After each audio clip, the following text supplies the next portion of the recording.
Good, happy Wednesday morning. I'm Riley King, and welcome to the Riley King Newscast. Let's get started. First up, authorities investigate suspicious death in Danville.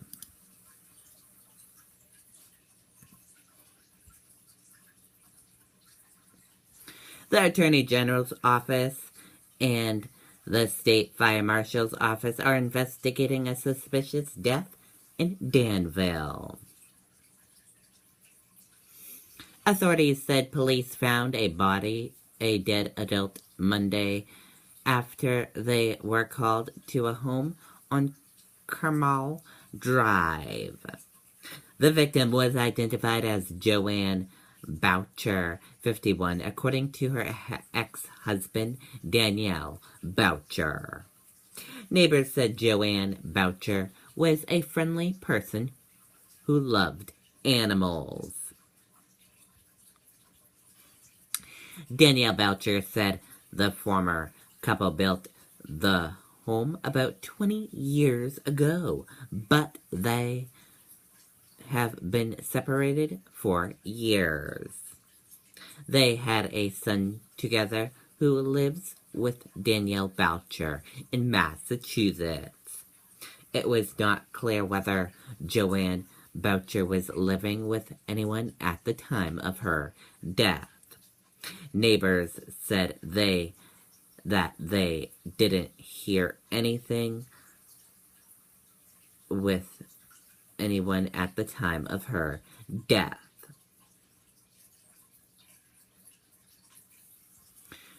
Joanne's Boucher family said they were shocked by the news and asked for privacy as they grieve their loss.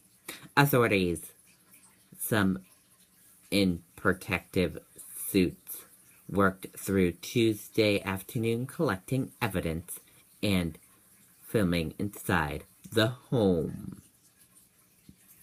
An autopsy was planned for Tuesday, but details have not been released. A van from the medical examiner's office left the scene just before 6 p.m.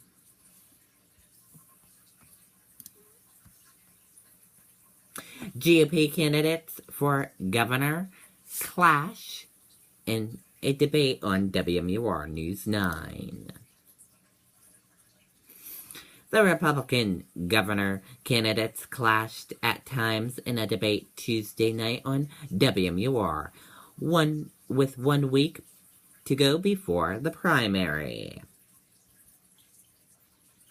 Manchester Mayor Ted Gastis, Executive Council Chris Sununu, State Senator Jeannie Forster, and State Rep. Frank Eldobent met for the WMUR Granite State debate.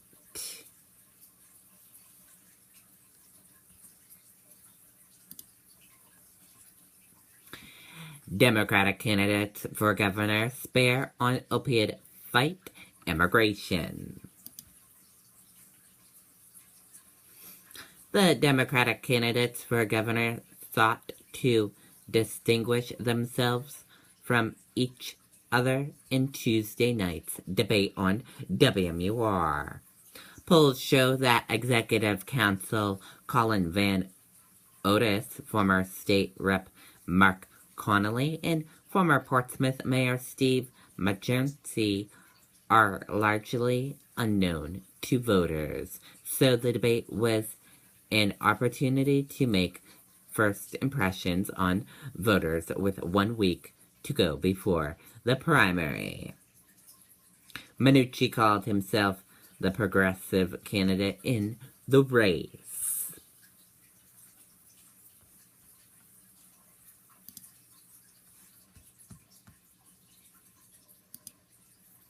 Obama addresses continued impact of U.S. secret war in Laos. Let's take a listen to this video from ABC News.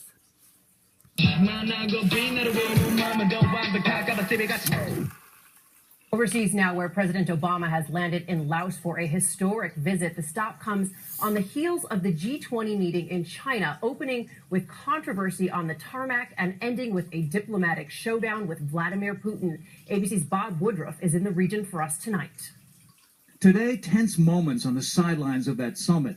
President Obama face-to-face with Russia's Vladimir Putin. The tone of our meetings are candid, blunt, businesslike.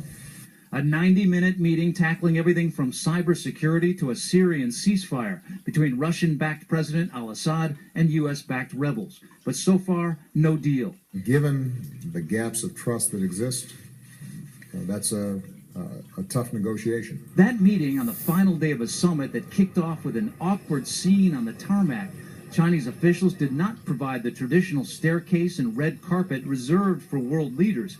Instead, President Obama had to exit from small stairs at the belly of the plane. Mr. Obama is now in Laos, where he was scheduled to meet with Philippine President Duterte, now canceling that meeting after the Philippine president used a vulgar term, threatening to curse out President Obama in person if he continued to question his state's controversial killing of drug suspects. Clearly, he's a colorful guy.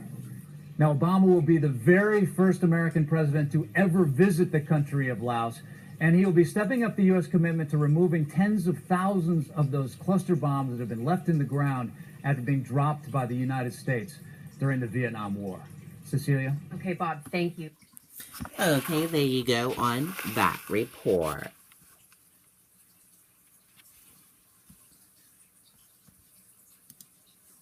Trump seeks distance from donation supporting Florida AG. Donald Trump spoke to a Florida Attorney General, Pam Bondia, before his charity cut in 2013. Check to support her re-election effort, but his campaign said Tuesday the two never discussed whether her office would join a lawsuit against Trump University.